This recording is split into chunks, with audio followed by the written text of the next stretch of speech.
Bonjour à tous et bienvenue à Loin de sans foot. Olivier Brett, Jean Gounel et Sidney Fowell avec vous pour cette toute dernière édition de LDSF. Très heureux de vous avoir à l'écoute. On va jaser du CF Montréal qui est à moins de 10 jours. Ouais, pouvez-vous croire? J'ai l'impression d'ailleurs que d'émission en émission, les semaines raccourcissent là, depuis quelques temps parce qu'il s'en vient Yeah. ce début de saison-là. C'est un début de saison qui va avoir lieu le 17 avril pour le CF Montréal face au Toronto FC. On va parler de Ligue des champions des deux côtés de l'Atlantique et on répondra à vos questions que vous nous avez posées sur Twitter au cours des dernières heures avec le hashtag LDSF. Mais d'abord, messieurs, Ligue des champions de tout bord, tout côté, une saison MLS qui s'en vient, le soleil qui est sorti. Je présume que votre semaine ne va pas trop mal. Pas trop mal, merci. C'est vrai. Bon, on va commencer avec notre segment à domicile, si vous le permettez. Sid, c'est une question qui est assez large, mais en même temps, on pourrait descendre dans 1 milliard de crevasses, j'ai l'impression, et en parler pendant des heures, avec ce début de saison qui s'en vient. Là, les troupes de Wilfried Nancy, avec Wilfried Nancy aussi, sont rendues en Floride. Tu as le groupe au complet. Il y a un premier match préparatoire qui se joue, en fait, au moment d'enregistrer, là, il y a une dizaine de minutes de jouer. C'est un match préparatoire face à Tormenta qui est joué à huis clos. Et là, on ne parle pas seulement des spectateurs dans les estrades, mais à huis clos dans le sens où personne n'a accès à ces images-là. Ça sera la même chose pour le deuxième match et dernier match préparatoire dimanche face aux Rowdies. Avec tout ça, ce que tu vas surveiller avec le plus d'attention d'ici le début de la campagne ou sur les premiers 1000 de la campagne, ça va être quoi? Le travail des coachs, les nouveaux arrivants, à quel point tu es capable d'être compétitif face à des équipes comme le Toronto FC? C'est ça, je te dis. 1 milliard de crevasses dans lesquelles on pourrait s'enfoncer. Choisis-en une. Bon, déjà, je vais être très attentif à la conférence de presse de Wilfried Nancy qui va suivre le match. On aura sûrement quelques indices sur les enseignements de ce match amical, parce que comme tu l'as rappelé, il est à huis clos. On a pas mal de questions qu'on se pose sur l'effectif. Est-ce que un binôme Piet-Wanyama est autosuffisant? Est-ce que Kissa va livrer la marchandise sur le côté? Qui sera le patron en défense entre les Camacho, les Struna, les Miller de ce monde? Et devant, quelle animation avec Mihalovic, Jönsson notamment, et Kyoto va-t-il pouvoir faire une année 2 à la hauteur de l'année 1? Il y a beaucoup de questions. Qui aura gagné des points durant le camp de préparation? Ça se verra forcément avec les choix qui seront faits contre Toronto. Certains joueurs sont blessés, donc effectivement peut-être qu'au niveau de Binks, de la Palainen, on va être un peu plus patient avant de tirer les conclusions sur leur statut et hiérarchie dans la tête de Wilfried Nancy. Mais il y a beaucoup de questions et effectivement on a hâte de voir comment ça va démarrer. Jean Gounel, de grâce, mets un peu de discipline là-dedans parce que là, Sidney Fowell vient de faire exactement ce que j'aurais fait à sa place. J'y ai demandé d'en choisir un, puis il m'a fait la liste de toutes les affaires qui sont à surveiller en ce début de saison. Toi, es-tu capable de réduire ça à un? Non, Tiens, j'allais en mettre 10 Clément, aussi. je te donne un, peut-être 2 éléments à identifier. Vas-y. L'organisation. L'organisation, rappelle-toi l'année dernière, quand on a attendu le premier match officiel de Thierry Henry, il nous a sorti un lapin avec sa défense. Donc essentiellement, moi, c'est cette organisation-là que j'attends de voir. J'attends de voir après le deuxième match contre Tampa et le coup d'envoi contre Toronto, exactement ce sur quoi Wilfried Nancy va se baser au niveau organisation. Oui, et surtout de voir quels morceaux vont être à quelle place, parce que c'est ça le gros contraste, Sid, avec l'an dernier. On connaît peut-être pas l'équipe comme on la connaissait la saison dernière, mais j'ai l'impression que le coach connaît mieux son équipe que Thierry Henry la connaissait au début de la saison 2020. Puis c'est là où on a hâte de voir à quelque part, pas qui va jouer où, mais qui va être devant qui dans la hiérarchie. Par exemple, sur la gauche, est-ce que c'est Mustapha Kiza qui joue en défense latérale ou est-ce que c'est Zoran Basson? Et là, tu as des batailles pour les postes qui sont mieux définies. Je parle des postes que l'an dernier, mais ces batailles-là, sur les premiers 1000 de la campagne, là, ça va être vraiment intéressant à surveiller. Oui, on a beaucoup de joueurs qu'on n'a pas pu voir jouer, évoluer pour toutes sortes de raisons dans leur arrivée au sein du groupe. J'ai eu des très bons échos d'un Torres. Maintenant, est-ce qu'il est game fit? Je le sais pas encore. On a Janssen qui, pour sa situation personnelle, peut jouer, parce que même dans l'appel international, il n'était pas dans le groupe avec la Norvège. Donc, il y a quand même beaucoup d'interrogations sur ce qu'ils ont montré dans le camp, sachant qu'il fallait surtout prévenir les blessures. Je veux dire, le sol de Marie-Victorin, c'est pas forcément l'endroit le plus idéal. Alors, comme Binks a subi une blessure à Marie-Vic, c'est quand même des choses qu'il faut prendre en considération dans l'intensité mise dans la préparation physique. Et on a les alchimies. Donc, sur quoi Wilfried Nancy va s'appuyer? Sur ce qu'il connaît déjà, sur ce qu'il a pu voir durant les 2 semaines. Ça, c'est des questions et qui vont quand même aussi laisser des traces, parce que tu envoies un signal fort. Toronto, c'est le rival, c'est le premier match de l'année. Malgré tout, même si c'est le premier d'une trentaine de matchs, c'est un signal. Quels sont les joueurs sur lesquels tu comptes pour démarrer ta saison? Et j'ai eu l'occasion de m'entretenir avec Wilfried Nancy mercredi soir à la radio, puis il y a quelque chose que j'ai trouvé vraiment intéressant. La conversation au complet avait beaucoup, beaucoup de stock. Je vous invite à aller sur mes réseaux sociaux si vous ne l'avez pas vu. Mais là où je veux en venir, c'est sur la transparence de Nancy qui a dit, ça c'était quelques heures après le premier entraînement avec un groupe complet en Floride. Nancy a dit, je paraphrase, là, c'est un peu tout croche. Mais c'est correct parce que tout le monde veut bien faire, mais tout le monde arrive avec un bagage différent. Certains débarquent de leur équipe nationale, d'autres sont avec nous depuis le début, et ça fait en sorte que tout le monde travaille fort, tout le monde a des bonnes intentions, mais tout le monde n'est pas sur la même longueur d'onde. Moi, ce que j'ai hâte de surveiller, c'est qui ralentit le groupe. Et des fois, là, ça peut être certains de tes meilleurs qui ralentissent le groupe, simplement parce qu'ils n'ont pas acheté le projet. Peut-être que des petites variations, des petites subtilités par rapport à l'an dernier qu'on a changé et qui ne sont pas parfaitement intégrées. Et ça va être la clé pour moi du côté de Wilfried Nancy. Sur les premières semaines, d'être capable de faire comprendre à ceux qui sont soit pas suffisamment en forme physiquement pour commencer, ou ceux qui n'ont pas parfaitement compris les attentes d'un nouvel entraîneur, qui est un visage connu, mais qui reste un nouvel entraîneur. Bien, les gars, je vous aime beaucoup, je crois en vous, mais on va y aller avec d'autres pour commencer la saison, ou on va peut-être vous retirer en cours de rencontre parce que, à quelque part, là, on a des points à aller chercher, puis on n'a pas de data avec seulement 2 matchs préparatoires. Écoute, c'est rien. Il y en a d'autres, là, c'est 4, du 5, du 6 matchs préparatoires. Et en ce sens-là, j'ai l'impression qu'on va apprendre en bon français sur le fly avec les premiers matchs qui vont être disputés à partir du 17 avril. Jean, je veux t'entendre maintenant pour ce qui se passe dans les autres équipes de MLS, pas par rapport au calendrier régulier, mais par rapport à la Ligue des champions, parce que oui, la Ligue des champions qui s'est finie quelques jours avant Noël, là, ben, c'est reparti avant que le calendrier régulier du circuit Garber reprenne. Les équipes de MLS, plusieurs d'ailleurs, étaient en action cette semaine. Bah, écoute, oui, comme tu l'as dit, on est jeudi et il reste encore donc des matchs à disputer ce soir, dont un qui concerne la dernière équipe de MLS qui est à Columbus, pas n'importe quoi. Crow, ouais. Qu'est-ce qui s'est passé? Bon, la première analyse très très très rapide comme ça, c'est que la façon dont le tirage au sort est réparti, les équipes de MLS et les équipes mexicaines ont théoriquement un premier, ou en tout cas celles qui sont tête de série, ont un premier tour qui normalement les met face à un adversaire un petit peu plus prenable, et c'est ce qu'on voit, c'est ce qu'on a vu sur les premiers résultats. Des équipes qui sont toutes en déplacement avec des nuls pour Portland et Toronto.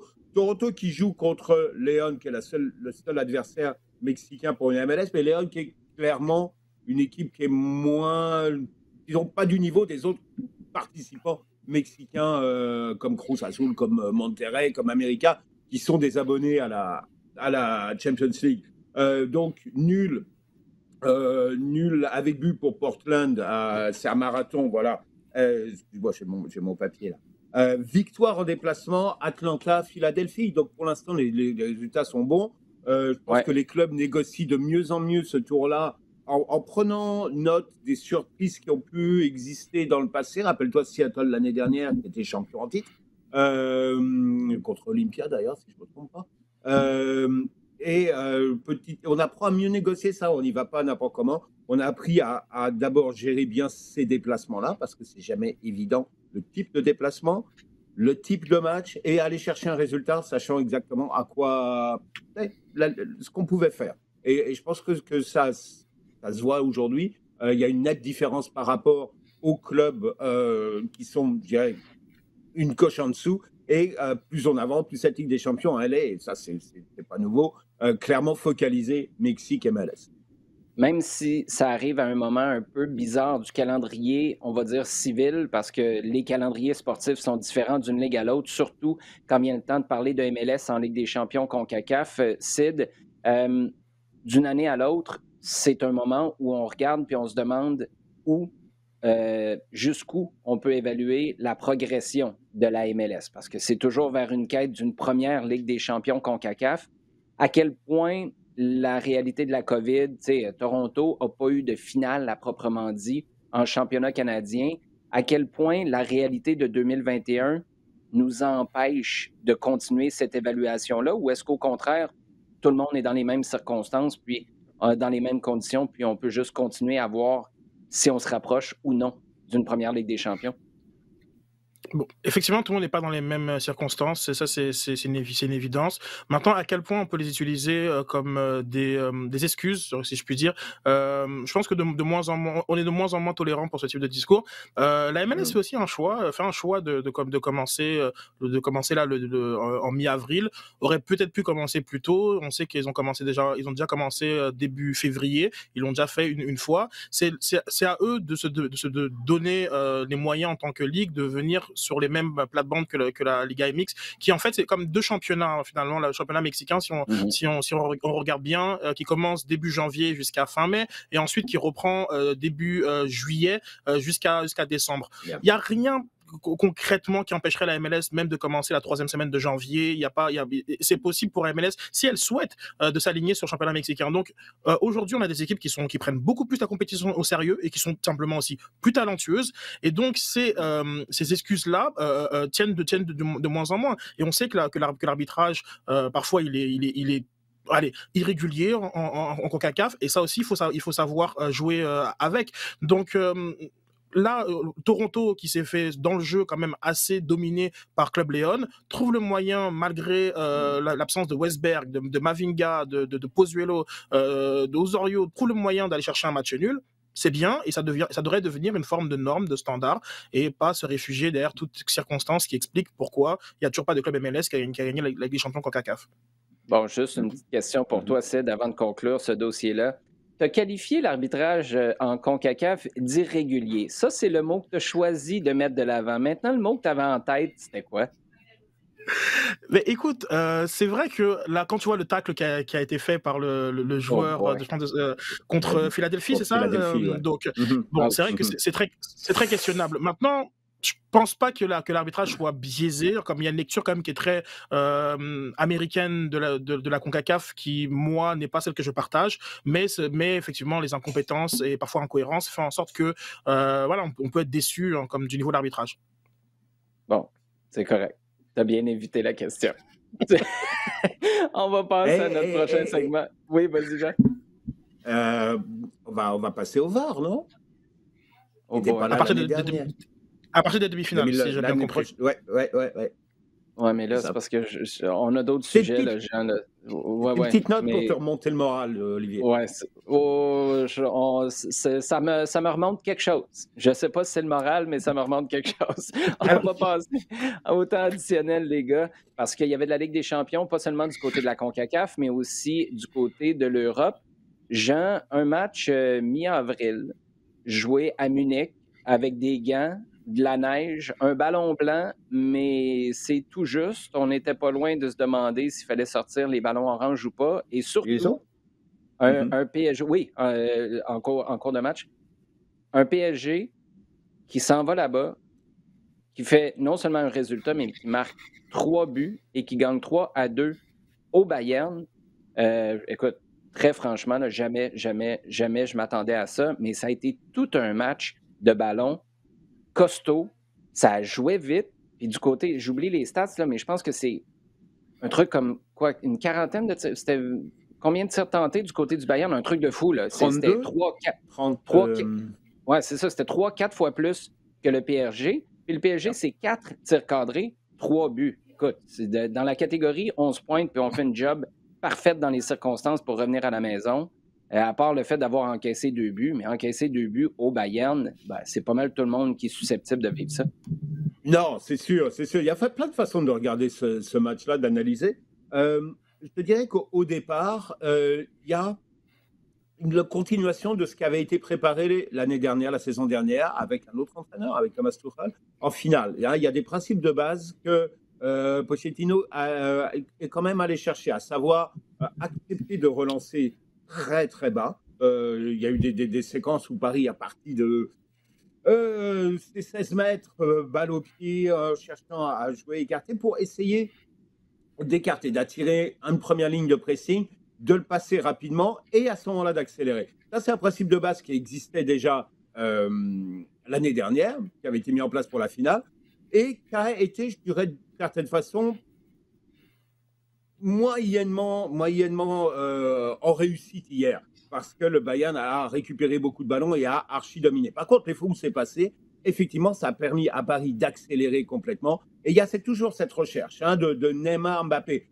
Comme je disais avant, au moment de la finale, tu ne veux pas charger ces deux gars-là de travail défensif ou de replacement. Pourquoi? Parce que dès que tu as le ballon, tu cherches la vitesse vers ces deux-là. Et tout est fait pour jouer le plus rapidement possible vers ces deux-là. Et dès que ça a pu accélérer, bah, tu vois les ravages que ça cause. Avec la réussite, parce que Mbappé, en finale, l'année dernière, n'avait pas eu de réussite du tout, avait vraiment manqué plusieurs grosses occasions, d'ailleurs, avait été brillant. Mbappé en a manqué. Là, tu vois qu'au niveau sang-froid, au niveau finition, il y a eu un plus. Il y a un plus très net. Donc, il y a plein d'éléments sur lesquels Paris a bonifié, je dirais, une partie de ce qu'ils ont fait l'année dernière, de leur préparation l'année dernière, sachant qu'aujourd'hui, c'est aussi sur 2 matchs, donc c'est un petit peu différent aussi d'une finale, que par contre, le Bayern reste, même sans Lewandowski, et certain, il a manqué hier. Quand tu vois qu'à 30 tirs, il est certain qu'il aurait créé encore plus de choses et qu'il aurait pu les conclure. Que par contre, Paris a vraiment subi beaucoup trop la pression du Bayern. Est-ce que c'était voulu? Je ne sais pas, parce que la façon dont le Bayern est rentré dans la surface parisienne, je ne parle pas de domination générale, mais la façon de rentrer directement dans la surface, c'était un peu, c'était assez impressionnant et à mon avis, c'est une charge beaucoup trop lourde pour Paris sur le match retour. Maintenant, est-ce que c'était voulu jusqu'à un certain point, sachant qu'il va y avoir de l'autre côté cet étirement de la défense, ligne haute. On a vu on en avait parlé aussi avant la finale, ligne haute du Bayern, pas rapide, il y a quelque chose à faire derrière. Bon, bah, ils l'ont utilisé au maximum. Est-ce que ça comptera vraiment la semaine prochaine? Peut-être, parce qu'il y a un élément fatigue aussi, à mon avis, qui peut jouer, et il est clair que le Bayern a semblé un petit peu fatigué sur la fin. Mais avec tout ça, Sid, là, ce qu'on va retenir, on regarde le passé, des résultats extraordinaires du Paris Saint-Germain au match aller. Ça se complique au match retour. Est-ce que là, Jean vient de nous mettre la table pour une hécatombe puis une victoire convaincante du Bayern la semaine prochaine? Parce que sur papier, là, marquer 3 buts sur la route, je comprends que ça reste une courte victoire par un but face à une équipe aussi bien nantie, même sans Lewandowski, que le Bayern, et tu as marqué 3 buts sur la route. Là. Quelque part, tu fais match nul ou tu gagnes par 1 sans encaisser 3 buts, puis tu es passé au prochain tour. Mais est-ce qu'il y a encore ces stigmates-là, tu penses, de la remontada puis des hécatombes après des matchs allés convaincants lors du match retour? Oui, je pense que c'est toujours quelque chose qui trotte un peu dans la tête. Simplement, là, si les deux équipes doivent refaire le même match, tout indiquerait que Bayern gagnerait ce match-là. Donc, il y a forcément des ajustements qui doivent se faire du côté du Paris Saint-Germain en vue du match retour. Jean parlait de la heatmap, je l'ai vue, elle est toute rouge dans la surface de Navas. C'est peut-être une première fois que je vois une heatmap comme ça, indiquant qu'ils ont passé leur temps principalement dans les 6 mètres de Navas. C'est assez remarquable ce qu'a fait le Bayern Munich avec peu de réussite malheureusement pour eux. Et je crois qu'il faudra s'ajuster. Puis bon, c'est un match qui sera très spécial. On a déjà l'absence confirmée de Soule, sûrement celle de Marquinhos. On sait que Lewandowski sera pas là. Gnabry avec le Covid, Verratti, Florenzi pareil. C'est un match qui est vraiment à l'image l'image de ce qu'on vit en 2021 avec on prend un cluster dans son équipe nationale, on se blesse parce qu'on n'est pas en forme optimale pour le moment T. Donc c'est ça, c'est un peu particulier. Donc ce sera encore un match peut-être pareil, un match de chiffonnier et sur lequel ça se jouera à des détails. Oui, certains te diraient, Sid, qu'un heat map sous la neige, c'est toujours plus impressionnant. C'est peut-être ça là, qui a un petit peu influencé ta façon de voir les choses. Sid, un autre résultat probant, ça a été celui du Real Madrid face à Liverpool, victoire de 3-1 des hommes de Zizou. Je ne sais pas pour toi, mais personnellement, une victoire du Real, OK, mais je ne m'attendais pas à quelque chose d'aussi imposant que ça. Exactement. Je te dirais que je pensais peut-être que Liverpool aurait cette espèce d'orgueil de Ligue des Champions, comme ils l'ont eu face à Leipzig au tour précédent. Ils étaient complètement mangés par le milieu de terrain du Real Madrid, qui était en mode 2016-2017. C'était assez impressionnant, Casemiro, Modric et Kroos. La qualité, l'abattage, la technique, tout, ils étaient au niveau. On a oublié que Varane et Ramos étaient absents durant ce match-là. Une vraie domination, le jeu juste de Benzema et Vinicius qui retrouvent de la finition. Donc c'était assez, je pense, une belle performance du Real Madrid qui finalement s'affirme comme l'un des favoris. Je sais qu'il en reste que 8, donc c'est facile, mais à ce niveau-là, on se dit que de ce qu'on a vu du côté de Chelsea et Porto, quel que soit l'adversaire qui ira les affronter, si le Real passe, ils seront pas favoris. Et après, bon, voilà, sur une finale, donc je m'enflamme beaucoup, mais j'ai trouvé que la performance du Real Madrid était assez impressionnante. Non, mais c'est parfait. Tu viens juste de nous laisser la quote parfaite. Tu as dit que le Real Madrid allait gagner la Ligue des Champions. Moi, c'est ce que j'ai entendu. Je ne sais pas pour Jean. D'ailleurs, Jean, tu voulais ajouter quelque chose? Oui, à part une petite chose, parce qu'on en a parlé en CONCACAF, on en a parlé sur le PSG et je pense sur Bayern, et qu'on va en reparler d'ici la fin de saison. Sur la fin du match, sur les 10 dernières minutes, le Real était carbonisé. Ils avançaient plus, Ils se sont fait manger. Si en première mi-temps, Liverpool a été vraiment pas bon dans leur utilisation du ballon, plus ou moins dans leur non-utilisation du ballon, et en partie parce que le Real a été vraiment très très bon au milieu de terrain. Autant la fin du match, il va falloir regarder ça du côté de Madrid, parce que honnêtement, ils étaient totalement cuits. Mais c'est pas juste du côté de Madrid, Jean, Sid. À quel point tu penses que... Parce que là, on pense à court terme. C'est normal, on est en quart de finale de Ligue des Champions, tu as un paquet de championnats qui sont encore à prendre, il y en a quelques-uns qui sont déjà réglés. On salue Steven Gerrard, puis on salue Pep Guardiola aussi. Mais comment ça va influencer tu peux saluer Conte aussi, hein? Conte, tu as tout à fait raison. Puis d'ailleurs, s'il y a quelqu'un qui était à côté de moi et qui me donnerait un beau coup de pied dans son costard avec sa cravate noire, ce serait bien Conte. Mais à quel point tu penses, Sid, ça va influencer l'Euro? Parce que moi, depuis qu'on a décidé de repousser cette compétition-là, qu'on a repoussé tous les calendriers, à quelque part, puis c'est bizarre, mais la période, je pense, qui va avoir fait le plus mal, c'est celle du début de la pandémie, au mois de mars, à la reprise des activités. Là, je sais que pour certains, c'était en mai, après ça, d'autres, c'était en juin, mais les joueurs n'ont pas fait de véritable coupure. Tu sais, on a peut-être fait un petit... Mais tu étais obligé de rester en maintien. Bon, est-ce que tu t'entraînais et la charge sur ton corps était la même que si tu jouais milieu de semaine en Ligue des Champions, fin de semaine en championnat? Non. Mais tu n'as pas coupé. Puis après ça, tu as enchaîné rapidement sur, écoute, la Ligue des Champions se finissait, puis tu avais des championnats qui se jouaient la semaine d'après. C'est un truc de fou, là. Ça enchaînait super vite.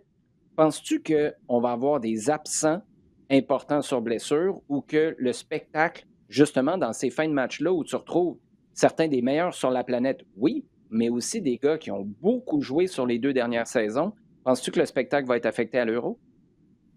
Oui, c'est une excellente question, Oli. C'est vrai que la saison était un peu bizarre avec ces 3 matchs consécutifs, 3 matchs consécutifs en Ligue des Champions, des calendriers qui se superposent, la Ligue des Nations aussi à l'automne qui est venue encore ajouter un lot supplémentaire. On sait que Liverpool est parti faire au Qatar, faire la Coupe du Monde des clubs. Bref, c'est vrai que tout ça va jouer. Lewandowski là qui perd un mois de compétition, la Pologne, c'est certain qu'ils sont pas contents de tout ça. Tout ça va jouer. Mais après, je me me demande, parce que l'Euro 2016, moi j'ai trouvé que le premier tour était exécrable en termes de spectacle. Je sais pas à quel point ça va se traduire. Est-ce que ce sera d'un point de vue manque d'inspiration tactique, ou on l'a déjà vu sur la dernière fenêtre internationale, c'était assez pauvre, merci, au niveau des grosses nations, excepté, je te dirais, la Belgique et l'Italie. Mais je sais pas comment ça va se traduire. Si tout le monde est cramé, ben peut-être que ça va ça va s'égaliser. Mais j'ai l'impression qu'il y aura surtout une fatigue mentale. Et ça, je pense que on va peut-être voir plus de gestes de nervosité. On va peut-être voir plus de cartons rouges, plus de toutes ces choses-là qui font que voilà, qui seraient pas attendues à ce niveau, mais dans la tête des joueurs qui en ont marre. Peut-être des fins de match aussi comme ça en roue libre, où des joueurs, quand ils sentent qu'ils sont en position de se faire éliminer, au lieu de prendre les ressources pour faire la différence, ben justement abandonner. Peut-être qu'il y aura des comportements qu'on n'aura pas l'habitude de voir à ce niveau. Et effectivement, les blessures rien à écarter. Et en plus, tout simplement, des clusters Covid. L'Italie, on parle de 13 joueurs, dont 3 du staff, qui sont positifs. C'est pas à écarter.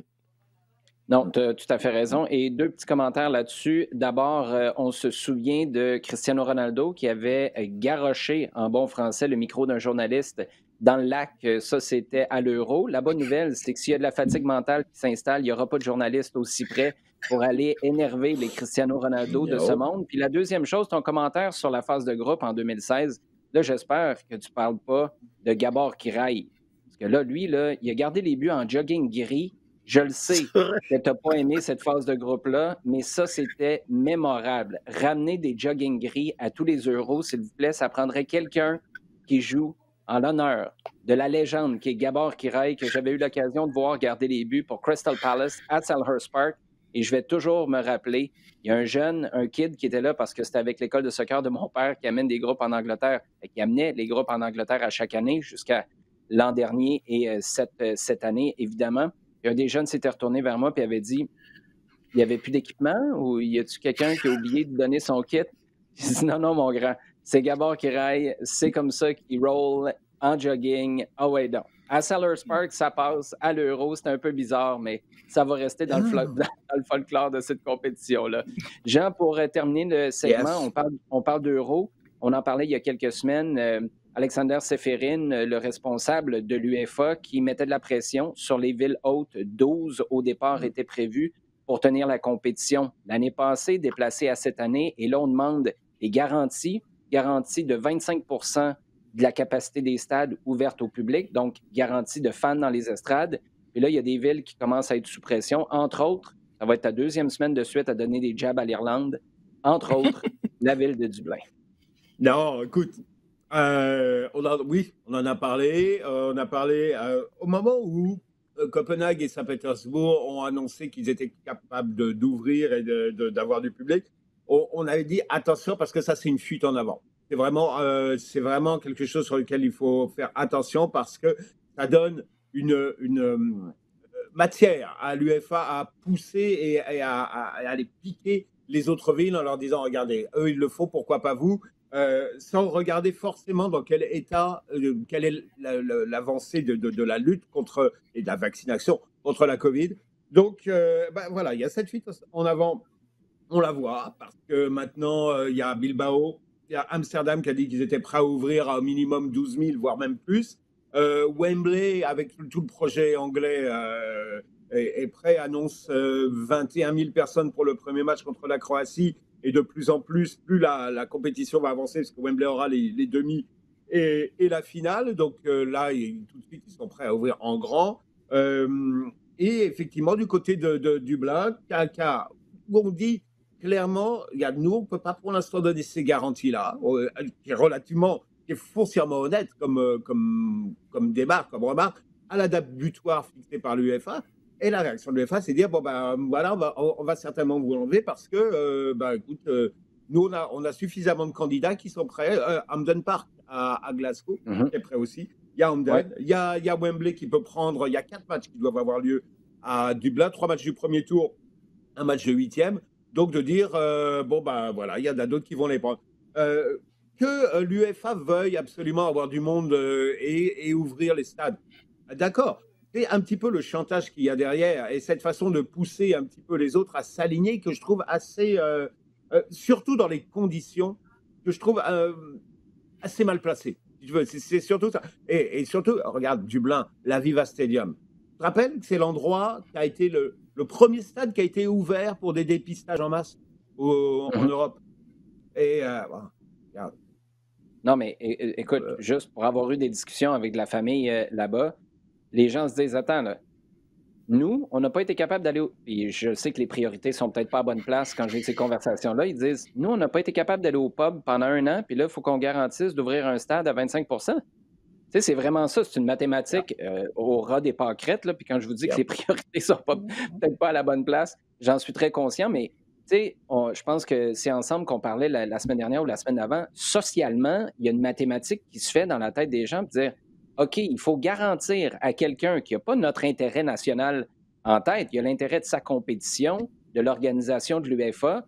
OK, mais nous, on n'est pas rendu là comme société dans la pandémie, dans le déconfinement, d'être obligé de donner des garanties maintenant, même si on est pour y arriver. C'est le fait d'être obligé de les donner maintenant qui accroche à plusieurs endroits. Mais comme tu l'as dit, à partir du moment que plusieurs villes ont levé la main, là, il y a Bilbao cette semaine aussi qui s'est dit, puis Bilbao, c'en est un qui était dans la balance avec Dublin. Finalement, Bilbao a décidé qu'on allait de l'avant. Bien, c'est sûr que ça met énormément de pression sur les autres. On va suivre ça avec beaucoup d'intérêt au cours des prochaines semaines.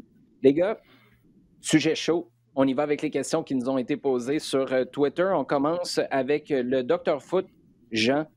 Ça nous ramène à notre conversation tout à l'heure. Le doc nous demande, le calendrier des matchs de Ligue des champions CONCACAF, est-ce que ça désavantage les équipes de MLS?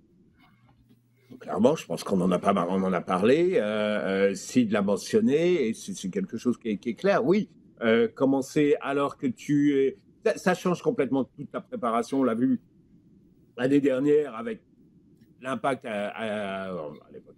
Et voir comment ça changeait les choses. Et on regarde comment l'équipe se prépare aujourd'hui, 6 jours et la nuit, complètement.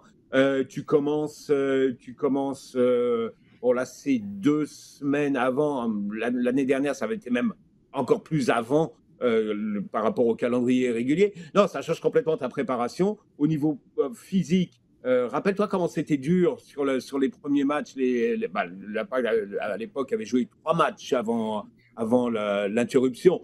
Comment sur la fin de chacun des 3 matchs, c'était très, très difficile. Donc oui, le calendrier est pénalisant pour les clubs de MLS qui doivent, comparé à la plupart de leurs adversaires, faire une préparation spécifique qui, jusqu'à pas si longtemps, était quasiment conflictuelle avec la préparation pour la saison régulière. Parce que tu étais sur le court terme et tu étais sur le résultat très, très rapidement. Bon, là, petit à petit, on commence à essayer de gérer ça un petit peu mieux. Mais oui, le calendrier est un problème pour l'instant pour la MLS. Maintenant, est-ce qu'il y a je sais qu'il y a d'ici 2 ans, il y a une refonte de la compétition et que ça va se réorganiser. Est-ce que ce sera pris en compte?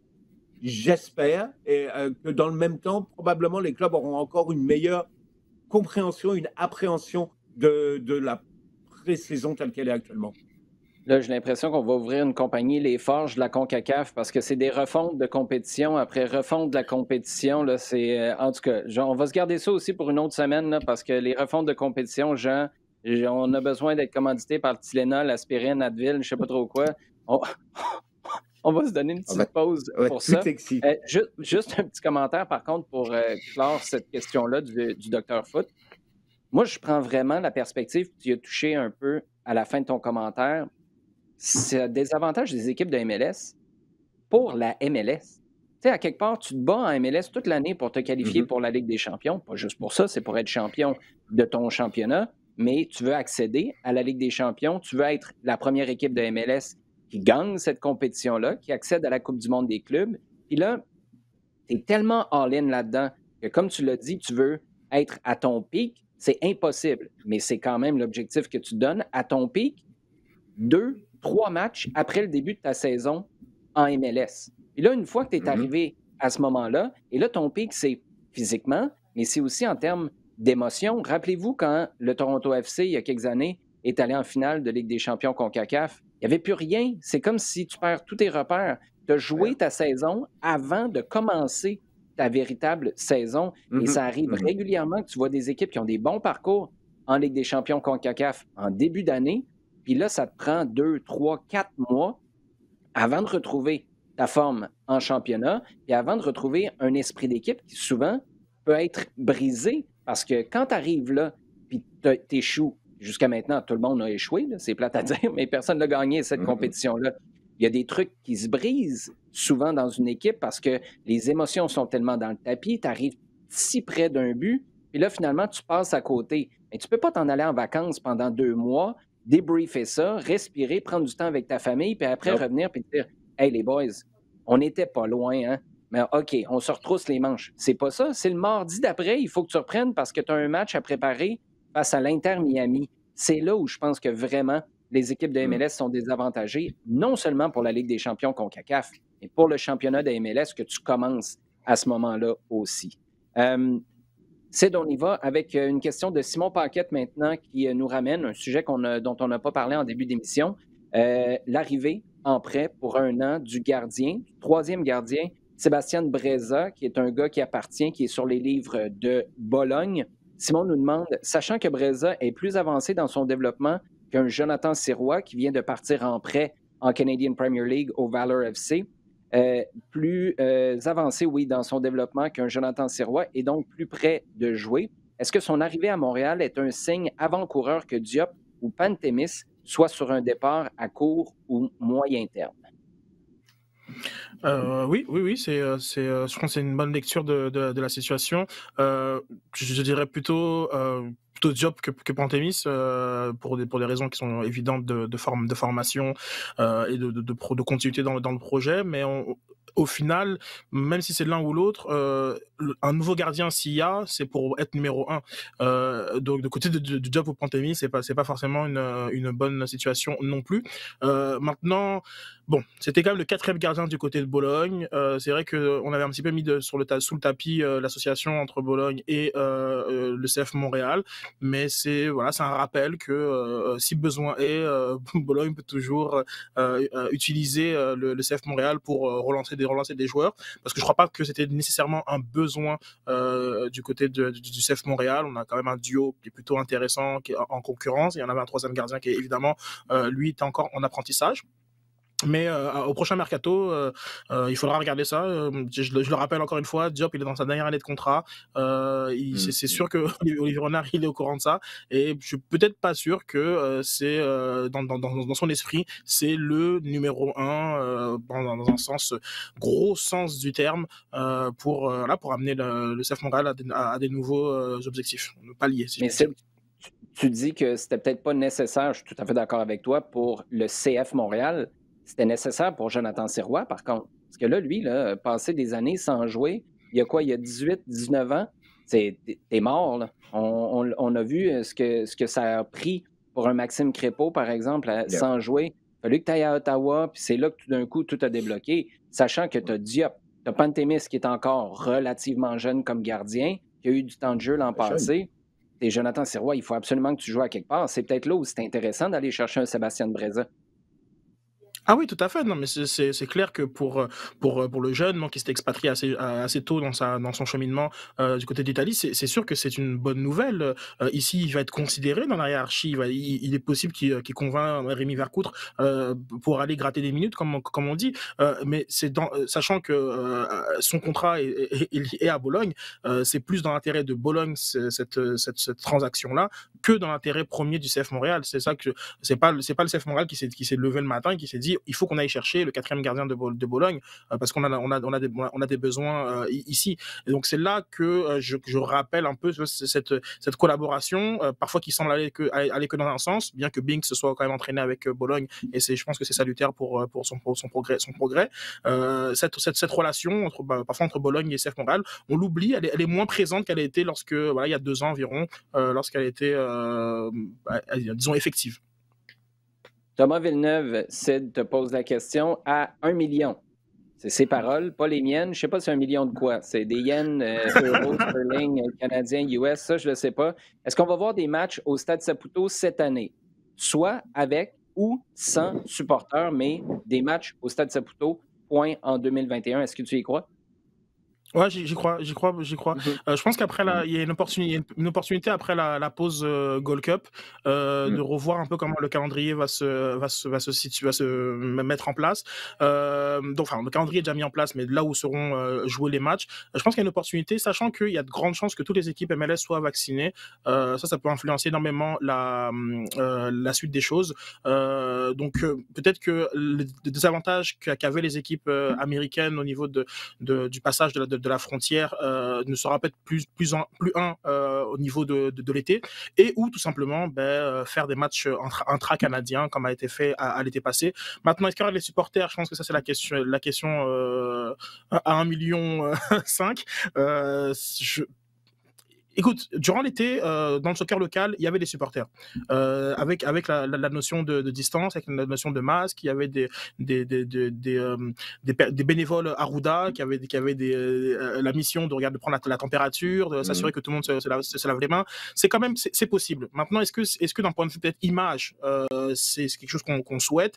Là, il y a quand même quelque chose d'un peu plus politique, parce que, comme je rappelle, dans tous les terrains locaux, dans le soccer local, c'était possible d'assister aux rencontres. Est-ce qu'au niveau professionnel, c'est quelque chose qu'on veut? Moi, j'ai quand même fait un petit peu le saut quand j'ai vu le match Toronto contre Léon et je vois les supporters à Léon. Oui, le stade était à 25% de capacité, mais il y a eu un petit côté en mode, oh tiens, il y a des supporters. Donc, je ne sais pas d'un point de vue société si on est prêt, voilà, à aller de l'avant avec ça, parce que qui dit autorisation pour le CF Montréal et ses activités dit autorisation pour d'autres organisateurs d'événements. Et donc là, il y a quand même des conséquences qui sont à assumer politiquement.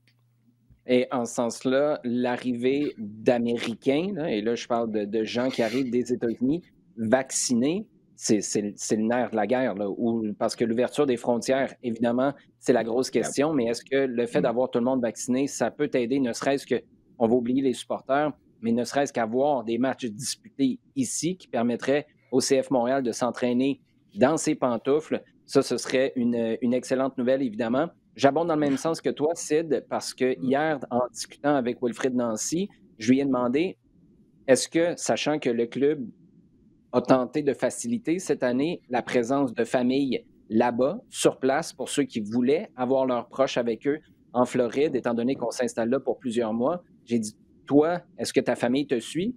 Il a dit non, pas avant la fin de l'école, et il faisait référence à cette trêve qu'il y a pendant près de 4 semaines, du 29 mai au 23 juin. J'ai l'impression que cette période-là est charnière là, pour avoir un feeling de est-ce qu'on s'en vient ou pas à Montréal, ou est-ce qu'on tranche puis on sait que l'été va se passer complètement aux États-Unis. Mais en ce moment, en écoutant Wilfried Nancy dire ça, on entretient un certain espoir. Puis pour cette raison-là, ben oui, moi je vais y aller avec toi. Des matchs au Stade Saputo, supporters, j'ai un gros point d'interrogation, parce que l'année passée, là, juste pour être clair, les 250 supporters au stade, je considère qu'il n'y avait pas de supporters au stade. Là, je ne veux pas manquer de respect à personne, mais c'est pas ouvrir le stade pour vrai. C'était super que ces gens-là aient une expérience, mais on n'a pas ouvert. C'était ridicule l'an passé. Je pense qu'on aurait pu multiplier facilement sans compromettre quoi que ce soit en termes de mesures sanitaires. Et moi, je parle d'avoir quelques milliers de personnes au stade. À ce moment-là, on pourrait considérer qu'on a vraiment accueilli des fans au stade Saputo. Jean, question, je ne sais pas à vous combien celle-là, mais étant donné que tu fesses sur l'Irlande puis sur Dublin depuis 2 semaines, on va voir ce que tu vas me dire de Manchester United pour la Ligue Europa. Est-ce qu'à ce stade-ci, c'est ton équipe favorite? Je pense que oui, considérant que sur leurs derniers résultats en Première Ligue, ils ont quasi assuré une présence dans les 4 premiers, et donc ça tourne pour une présence en Ligue des Champions. Ça aurait été différent si c'était retrouvé 4-5e. Mais je pense que là, ils sont solidement installés en 2e position. Tu sais que c'est quasi impossible que 3 clubs puissent les dépasser. Donc, je pense que là, ils vont être capables de se concentrer, d'être capables de partir sur... Ouais, c'est l'Europa. Par rapport à l'objectif Ligue des Champions, c'est certainement différent. Mais d'abord, c'est un trophée avant tout, et c'est ce dont Solskjaer a besoin maintenant. Hein. Il y a eu toute cette discussion il y a 1 mois à peu près. Oui, trophée, mais pas faire sur la durée, etc. Non, c'est important.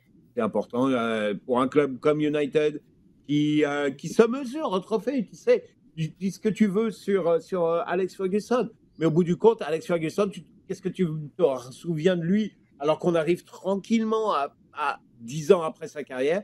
Eh ben, on va se souvenir et ce dont on se souviendra de plus en plus loin, c'est le nombre de trophées qu'il aura gagné qui représente un record international. Et donc, ouais, je pense que c'est important. Et dans la position actuelle, je pense que United a l'effectif, a la qualité de jeu je dirais la liberté d'esprit pour aller plus loin et pour remporter l'Europe.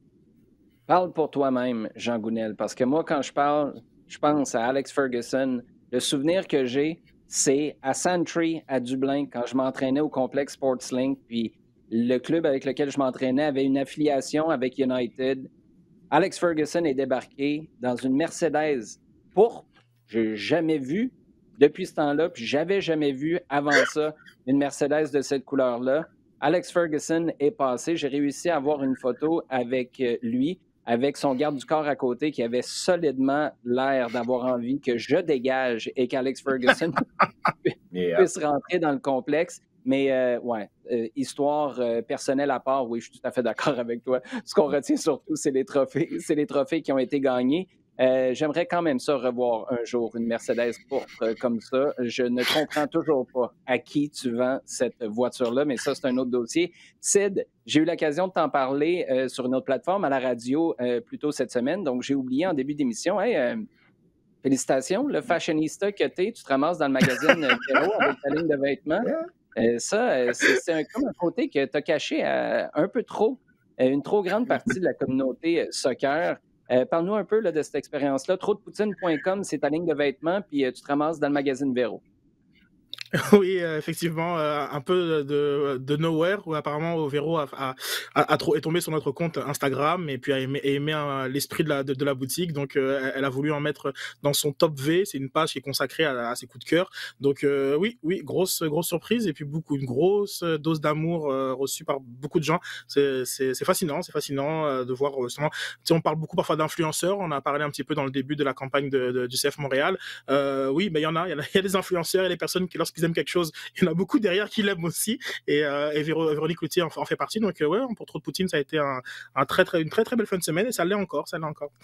Bon, je ne vais pas trop rentrer dans ce débat-là, mais j'aimerais simplement rappeler que toi, tu fais beaucoup dans le lifestyle sportif, mais tu es très concentré sur le soccer à la base. Et Véro n'a rien à voir avec le soccer, mais des fois, il y a des univers qui peuvent être communicants et ça peut servir le bien de tout le monde. Je ferme cette parenthèse-là avant de me manger des tonnes et des tonnes de tomates sur les médias sociaux.